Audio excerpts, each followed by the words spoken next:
जरूरी थोड़ी है धर्मेंद्र प्रधान पहले वो पेट्रोलियम मिनिस्टर अब ये मिनिस्टर, वो नहीं कर पा रहे हैं काम, उनको हटा दीजिए। अभी आप उनके फेवर में बोल रहे हो तो आप अच्छे हो, खिलाफ बोलने लगे हो तो आपको भी बोलेंगे आपकी फंडिंग चाइना से आती है। सारी सरकारी शिक्षा संस्थाएं पंगुर हो चुकी हैं। हम जनता से आए हैं तो जनता के लिए हमें अकाउंटेबल होना है उनके प्रति और उनको अच्छी सुविधाएं देना है। प्रधान एक बहाना है ना, मोदी को हटाना है। अभी ये जो है ना बरसाती मेंढक आएंगे, डपली मारेंगे और फिर चले जाएंगे। सुनो, बिल्कुल नाम और अखिलेश सर का बहुत बहुत धन्यवाद करना चाहता हूँ। कैमरा सिर्फ भीड़ दिखा सकता है, लेकिन इस भीड़ के इरादे क्या हैं, मांगे क्या है और सच क्या है, ये जानने के लिए हम सीधे ग्राउंड जीरो पर मौजूद है। नमस्कार, मेरा नाम है तन्मय पंत और आप देख रहे हैं आरब न्यूज।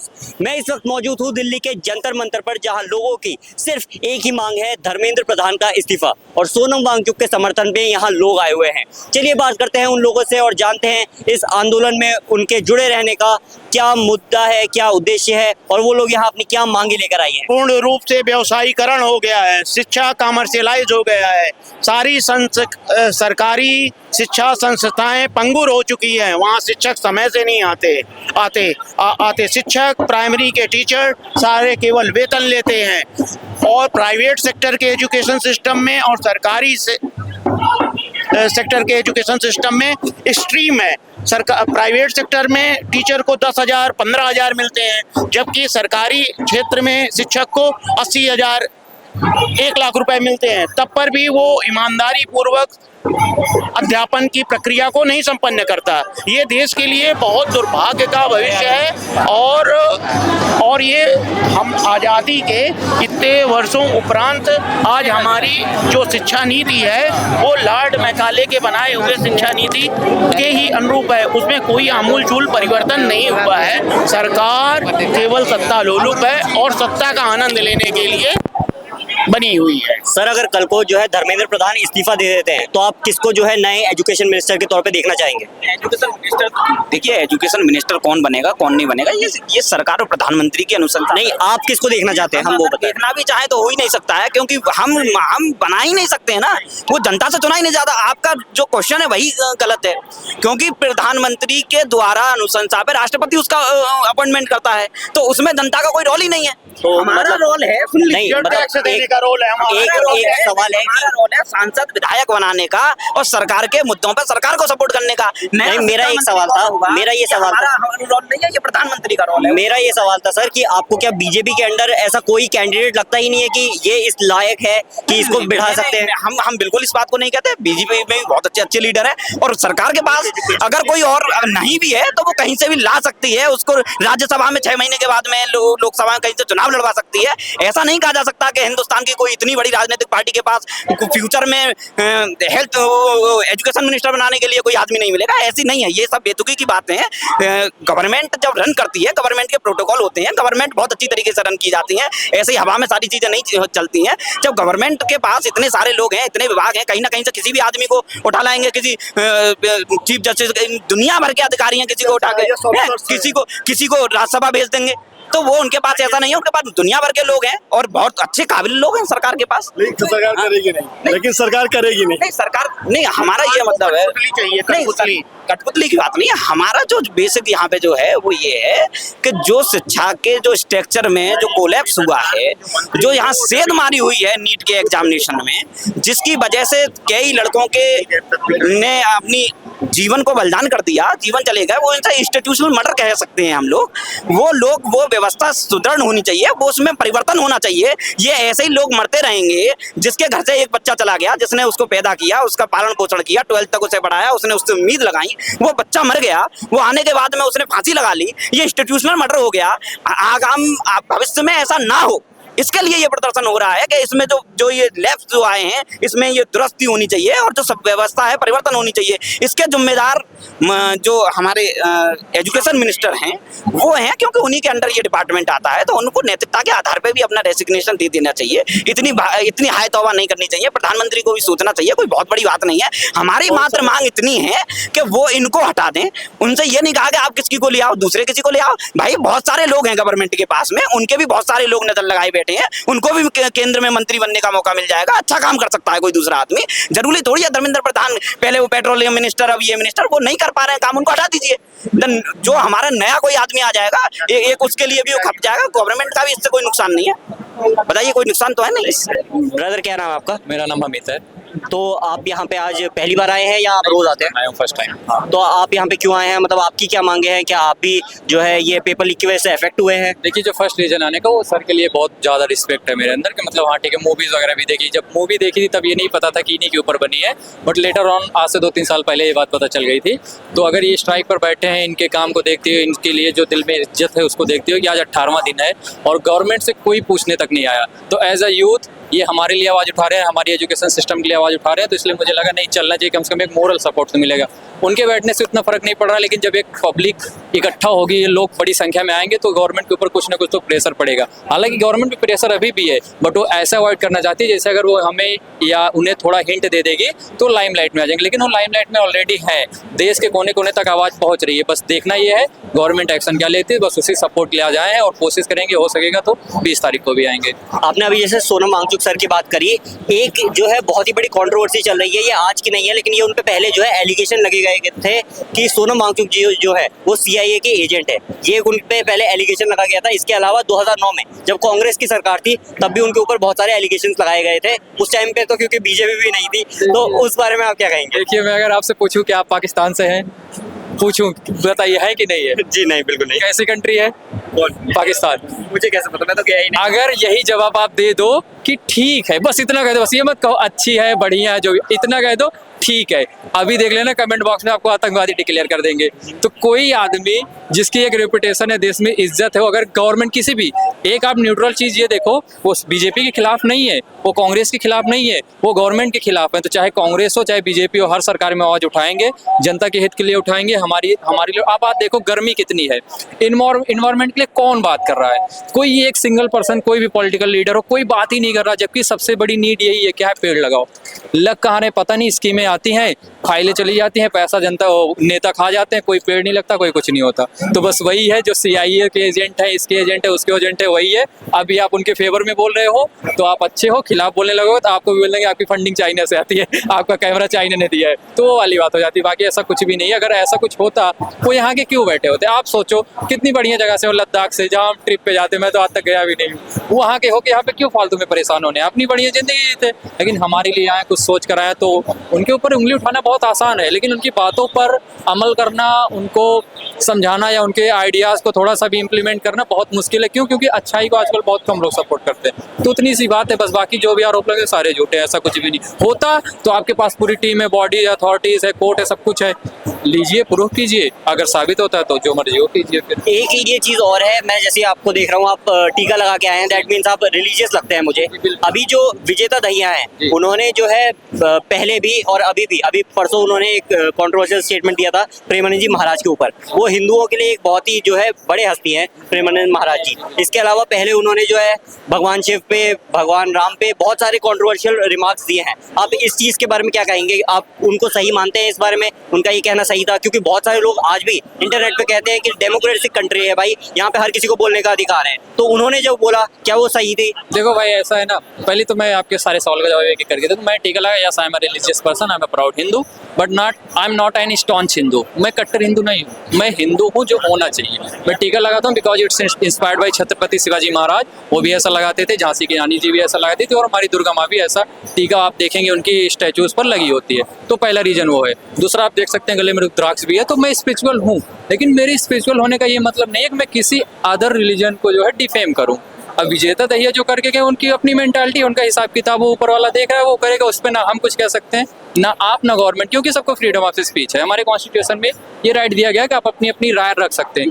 उनके अकॉर्डिंग ऐसा है तो वो भी किसी न किसी सुपर पावर में मानते होंगे, किसी न किसी नेचुरल पावर में मानते होंगे, किसी न किसी चीज़ में तो मानते होंगे। चलो मान लो वो एथीस्ट हैं पर वो ह्यूमनिज्म में तो मानते होंगे, तो मानवतावाद है, ठीक है। मैं हिंदुइज्म में मानता हूँ, वो ह्यूमनिज्म में मानते हैं, मैं ह्यूमनिज्म में भी मानता हूँ, हिंदुइज्म में भी मानता हूँ, मैं सारे रिलीजन्स की रिस्पेक्ट करता हूँ। बट मुझ में और उनमें डिफरेंस यही है कि उनकी सोच थोड़ी सी गंदी है। उन्हें इस बात से फर्क नहीं पड़ता कि उनके घर में आग लगी उसे पहले बुझाएं, उन्हें दूसरों के घर में आग लगाना पहले दिखता है। तो बस इतना ही फर्क है, बस उसके बारे में कुछ कहूँगी नहीं। उन लोगों के बारे में बात ही क्या करना है, ऐसे ही घटिया मेंटालिटी, बेकार सोचे। अब कोई बंदा है, मान लीजिए मैं हूँ, मेरे कई सारे दोस्त हैं मुस्लिम है, वो अपना काम करते हैं, मैं अपना काम करता हूँ, हम साथ में कॉलेज जाते हैं, मैं टीचर हूँ तो मेरे साथ जो टीचर पढ़ाते हैं वो मुस्लिम है, हम दोनों डेली सेम स्कूटी के साथ स्कूल जाते हैं। तो क्या मैटर करता? कोई मैटर नहीं। कोई बंदा उसी की जगह होता है, हिंदू होता, कोई मैटर नहीं करता, क्योंकि मैंने उसकी इंटेंट देखा है, मैंने उनका इंटेंट देखा है, मैंने उनका बोलचाल का तरीका देखा है, रिस्पेक्ट देते हैं, मैं उनको रिस्पेक्ट देता हूँ। कोई रिलीजियस प्रोपेगेंडा नहीं, कोई फालतू बातें नहीं। तो किसी के बारे में क्यों उल्टा सीधा बोलना? रही बात प्रेमानंद महाराज की, बाकी सबकी मैं बहुत इज्जत करता हूँ। और देखिए, आप भी जब बड़े होंगे ना तो आप पे भी उंगलियां उठेंगी, तो बस वो उंगलियां उठा सकते हैं और कुछ कर नहीं सकते।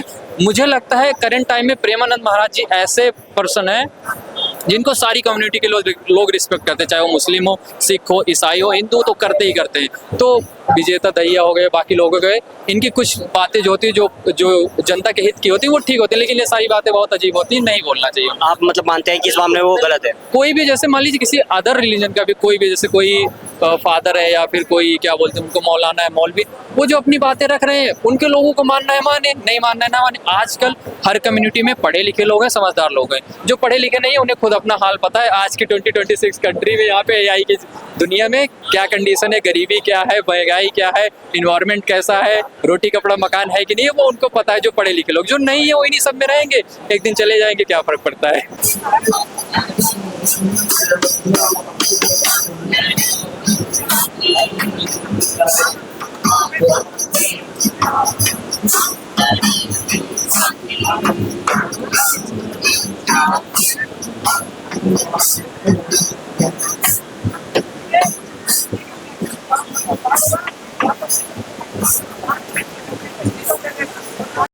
भाई क्या नाम है आपका? मेरा नाम भैया लवकुश है।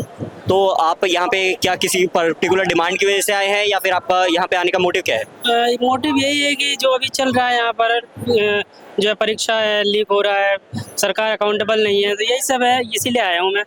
और अभी मैं भी धर्मेंद्र प्रधान जी से पीड़ित हूँ, क्योंकि मैंने भी अभी एग्ज़ाम दिया है यूजीसी नेट का, और मेरा 24 तारीख को एग्ज़ाम था, अभी तक उसका कुछ अता पता नहीं है। और सुनने में आ रहा है कि लीक हुआ था पेपर, लेकिन गवर्नमेंट कुछ बता ही नहीं रही, पता नहीं क्या है अभी तक, ना कोई नोटिफिकेशन है ना कुछ, पता नहीं क्या कर रहे हैं। एक मेरा सवाल था, यहाँ पे ये जो प्रोटेस्ट शुरू हुआ था वो शुरू हुआ था कि नीट के बच्चों की जो है इंसाफ मिलना चाहिए, लेकिन हम देख रहे हैं कि यहाँ पे बहुत टाइम से, अभी पहले उमर खालिद के फादर आए थे, फिर अरुंधति रॉय आई थी। अरुंधति रॉय वही है जिन्होंने कहा था कि कश्मीर जो है इंडिया का पार्ट नहीं है। इसके अलावा, हाँ जी, इसके अलावा जो है यहाँ पे अभी कुराल कामरा आए थे, उन्होंने भी कुछ ऐसे स्टेटमेंट्स पास किए। तो ये आपको ऐसा नहीं लगता कि ये जो मुद्दा है वो पूरा का पूरा अलग ही जा रहा है? यहाँ पे किस चीज़ से शुरुआत हुई थी और जो लोग यहाँ पे आ रहे हैं, जो यहाँ पे प्रोटेस्ट चल रहा है, वो बहुत ही अलग निकल जा रहा है? देखिए, मेरा तो मानना है कि ऐसे लोगों से बचना चाहिए, मतलब ऐसे स्टेटमेंट देने से कि जम्मू कश्मीर अपना भागना है, ये सब अलग मुद्दा है। लेकिन हमारा जो मुद्दा है वो पेपर लीक का है, और जो पेपर लीक है ये नहीं होना चाहिए। और ये मतलब बच्चों के साथ ये बहुत दिक्कत वाली बात है कि अगर कल को इनके भी बच्चे, क्या है, इनके बच्चे तो यहाँ पढ़ते नहीं है सर, और हम जैसे लोग हैं, हम जैसे मिडिल क्लास गरीब लोग हैं जो यहाँ पढ़ते हैं, इनको कोई फर्क ही नहीं पड़ता। ये सरकार सुनने को तैयार ही नहीं है कि मतलब पेपर लीक हुआ था, वो तो बाद में पता चला। OSM वाला CBSE वाला मामला था, उसमें भी सरकार कह रही है कि नहीं, एक बच्चा था उसने अपनी कॉपी जांच करवा ली, कुछ चैनल वाले उसको पता नहीं पाकिस्तानी घोषित कर रहे हैं कि नहीं ये तो पाकिस्तानी है, ये यहाँ का ही, बताइए पाकिस्तानी बच्चा यहाँ पढ़ने आएगा? तो यही मुद्दा है कि सरकार, मतलब ये है, डर नहीं है सरकार के अंदर कि मैं कभी दोबारा हार भी सकता हूँ या गवर्नमेंट से जा भी सकता हूँ। यही मतलब उनको होना चाहिए कि हम जनता से आए हैं तो जनता के लिए हमें अकाउंटेबल होना है उनके प्रति, और उनको अच्छी सुविधाएं देना है और एजुकेशन देना है, जिसमें वो फेल ही है, एजुकेशन में तो फेल ही है, कोई मुद्दा ही नहीं है इनके पास। क्या नाम है आपका? भजन दीक्षा मूवी बुद्ध गया रहता हूँ सर। हम जैसे कि देख रहे हैं यहाँ पे बहुत सारे बच्चे आए हैं, सबकी बस एक ही डिमांड है कि धर्मेंद्र प्रधान जो है वो अपना इस्तीफा दे। यहाँ पे सोनम वांगचुक जी जो है हंगर स्ट्राइक पे बैठे हुए हैं बहुत टाइम से, इस बारे में आप क्या कहना चाहेंगे? सर एक्चुअली मैं भगवान बुद्ध को पहला master of the master teacher कहता हूँ कि जिन्होंने हमको बुद्धिज्म पंचशील पढ़ाया, और मैंने देखा हूँ, मैं सोनम वांगचुक के लिए काम किया हूँ, सोनम वांगचुक के लिए आया हूँ, क्योंकि ऐसे अगर दुनिया में साइंटिस्ट अगर पैदा होते तो हमें बाबा लोगों की कमी नहीं। दुनिया में एक से एक लोग हैं बाबा है, लेकिन अगर साइंटिस्ट अगर पैदा होता है तो वो बहुत मुश्किल से होता है। और -45 लेह लद्दाख जल रहा है, पूरी दुनिया जल रही है, 3rd वर्ल्ड वॉर में जल रहा है ना। और ऐसे वक्त पूरी दुनिया मैंने डिक्टेटरशिप, इंडिया में डिक्टेटरशिप हो रही है ऐसा लोग बोल रहे हैं, लेकिन मैं यहाँ पे देखा हूँ कि कम्युनिस्ट बच्चे जो आंदोलन कर रहे हैं, अब उनको बेचारे को कम्युनिस्ट बोलते हो, चाइनीज़ है और वो मेड इन इंडिया है। अब वहाँ पे कॉकरोच पार्टी है, तो कॉकरोच पार्टी वो है या सोनम वांगचुक किसके लिए, ये मुझे समझ में नहीं आया। एक्चुअली हम लोग आने के बाद में सर्वे कर रहे हैं। अब सोनम वांगचुक के लिए, लेह लद्दाख के लिए मैंने काम किया, फ्री टिबेट के लिए मैंने काम किया, बुद्धगया लिबरेशन के लिए काम किया, किसान आंदोलन के लिए काम किया, क्योंकि लैंडलेस एजिटेशन जो है रिपन पार्टी ऑफ इंडिया 1964 में किया है। अब मेरे जैसा मॉन्क जो है यहाँ पे आया, तो एक तो भिक्षु संघ ने मुझे निकालना चाहिए, अम्बेडकरवादियों ने निकालना चाहिए, नहीं तो ये कम्युनिस्ट लोगों ने हमको निकालना चाहिए। तो हम जाए तो जाए कहाँ साहब? हिंदू, मुस्लिम, सिख, ईसाई, बौद्ध का है भाई हैं।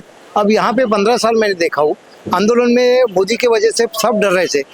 अब ये बरसाती मेंढक आए कहाँ से, ये बताओ। ये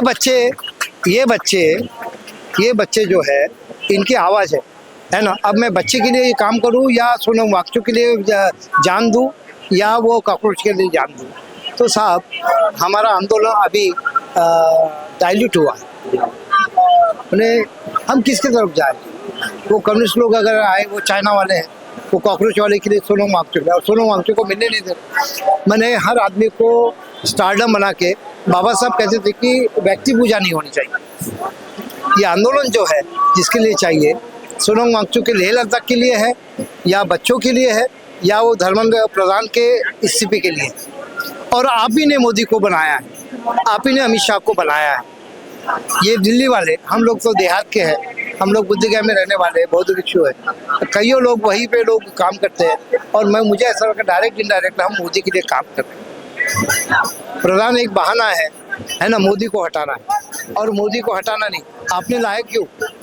तो यहाँ का जो सिस्टम है फॉरवर्ड है या बैकवर्ड है ना। Of the secular constitution, secular democratic republic था, तो आपने डिक्टेटर कैसे बनाया? And who is responsible? We are responsible. We doesn't know constitution. हम लोग बाबा साहब अम्बेडकर की बात को नहीं माने, हम लोग वर्ल्ड का कॉन्स्टिट्यूशन को नहीं माने। ये उसके खामियाजा है। सर अभी 2 दिन पहले यहाँ पे प्रकाश राज जी आए थे। हाँ। उन्होंने ये चीज़ बोली थी कि उन्होंने, वो जब स्टेज पे थे तब उन्होंने कहा था कि मैं यहाँ पे खड़ा हूँ, मैं जो है जय श्री राम नहीं बोलूँगा, मैं जय संविधान बोलूँगा, जो कि उनके लिए वो चीज़ सही थी। लेकिन आपको लगता है कि ये देश है, यहाँ पे जो है बहुत ही ज़्यादा पॉपुलेशन में जो है हिंदू कम्युनिटी है, ये चीज़ जो है उन लोगों को हर्ट करी होगी? सर सबसे बड़ी बात है, according to survey of India Buddhist 1% है, जबकि ये रिपब्लिक ऑफ इंडिया है। तो मुझे ये बताइए, यहाँ के सभी भाई है, एक में से रोटी बेटी व्यवहार है। यहाँ की गालियाँ भी खतरनाक होती, पंजाबी और मुस्लिम लोगों की गाली होती है। तो यहाँ के 6700 जातियाँ, वही ब्राह्मण एक है, वही क्रिश्चियन एक है और वो मुस्लिम एक है। सिर्फ वो शिया है, वो फॉरवर्ड है और वो बैकवर्ड है। तो मैं ये चाहूँगा, आई विल नॉट, क्योंकि बाबा साहब ने कहा है all are equal, all are equal. तो इक्वलिटी बिफोर स्पीच है, आपको राइट है।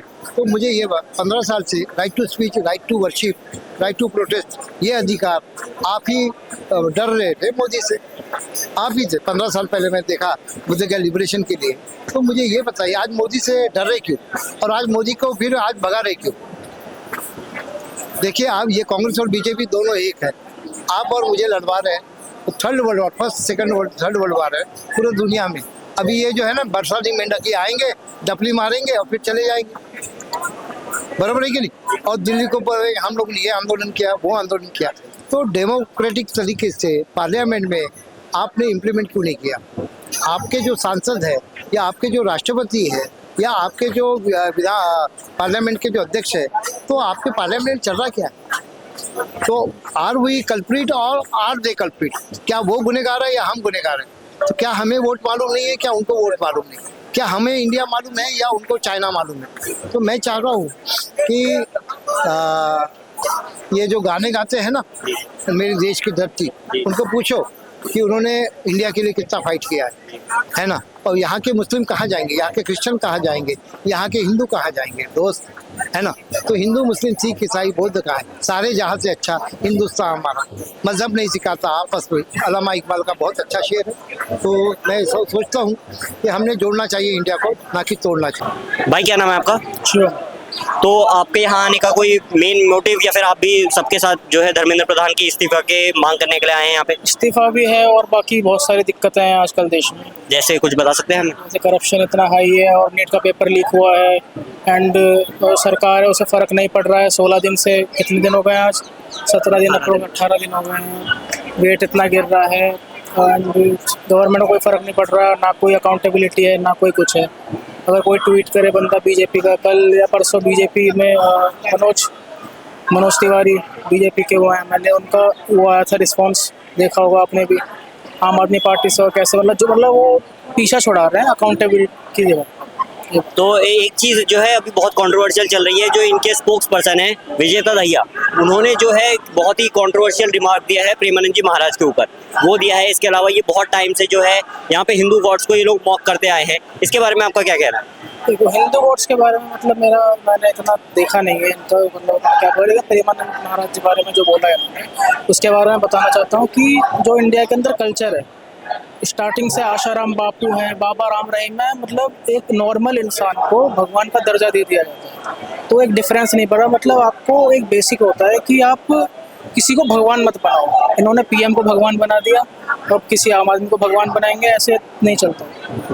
और एक और चीज़ है यहाँ पे, अभी जो है थोड़े टाइम पहले जो है अरुंधति रॉय आई थी, उन्होंने एक स्टेटमेंट पास किया था पहले कि इंडिया का जो है कश्मीर कभी भी पार्ट नहीं रहा है। इसके अलावा उमर खालिद के फादर यहाँ पे आ रहे हैं, यहाँ पे जो जेएनयू के बच्चे हैं वो यहाँ पे फिर से, जैसे पहले हमने देखा था कि वहाँ पे जेएनयू में नारे लगाए जाते थे भारत तेरे टुकड़े होंगे, यहाँ पे ऐसे नारे लगाए गए हैं।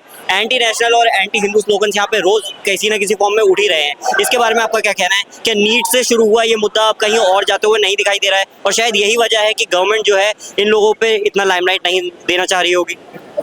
तो बात सही है आपकी, मतलब जो टॉपिक नीट से और बच्चों की पढ़ाई से लेकर के स्टार्ट हो रहा था, वो काफ़ी अलग अलग डायरेक्शन में जा रहा है।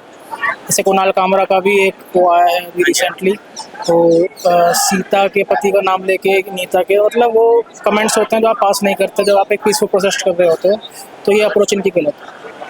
और एक चीज़ और है, जैसा कि अभी आपने देखा होगा प्रकाश राज यहाँ पर आए थे, ठीक है, अब वो कहते हैं कि मैं जय श्री राम नहीं बोलूँगा, मैं जय संविधान बोलूँगा। और यहाँ पे मैंने देखा है कि हमारे देश में हिंदू जो कम्युनिटी है और हिंदू के गॉड्स हैं, उन्हें टारगेट करना बहुत ही ईजी है। अब आप देख लीजिए कि आप पाकिस्तान में जाके वहाँ के किसी भी रिलीजन के ऊपर, मतलब वहाँ पे आप नहीं बोल सकते वहाँ के किसी बड़े जो, जैसे प्रेमानंद जी महाराज के ऊपर बोला, अगर कोई मुसलमान लोगों का जो बहुत ही बड़ा जो मौलवी है, आप उनके बारे में वहाँ फालतू नहीं बोल सकते, क्योंकि पता है कि वहाँ पे आपके ऊपर बहुत ही तगड़ा एक्शन ले लिया जाएगा। यहाँ पे लेकिन ऐसा कुछ नहीं होता है। तो क्या वजह है? क्या लोग कहते हैं कि हिंदू लोग जो हैं वो बहुत ही इस मामले में पीछे रह गए हैं? क्या आप ये चीज़ मानते हैं? मेरा इसमें मतलब कुछ खास मानना नहीं है। और जो उन्होंने स्टेटमेंट दी है कि मतलब मैं जय श्री राम, वो मतलब एक तरीके से ये जो हिंदू मुस्लिम के बीच में एक वो है, उससे वो क्लियर करने के लिए कह रहे थे कि कॉन्स्टिट्यूशन के थ्रू वो दोनों को जोड़ने की कोशिश कर रहे हैं।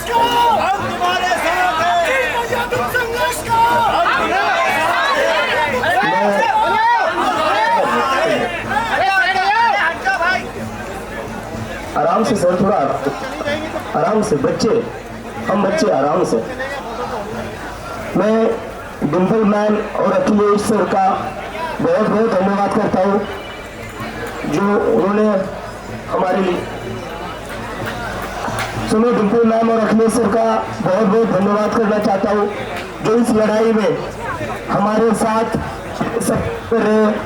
बहुत क्रिटिसिज्म हुआ था कि ये मूवमेंट जो है वो सीरियस नहीं है, ये बच्चे जो है वो सीरियस नहीं है, कितने दिन टिकेंगे। लेकिन उसके बावजूद हम 27 दिन से यहाँ बैठे रहे, धूप रही, आंधी आई, बारिश आई, हम हटे नहीं। और आज मैम भी हमारे साथ आई है, और मैम ने कहा है कि सर ने भी कहा है कि वो सपोर्ट करते हैं इस देश के यूथ का। तो मैं आपका बहुत बहुत धन्यवाद करना चाहता हूँ ma'am, for standing with us and extending your support. Thank you so much.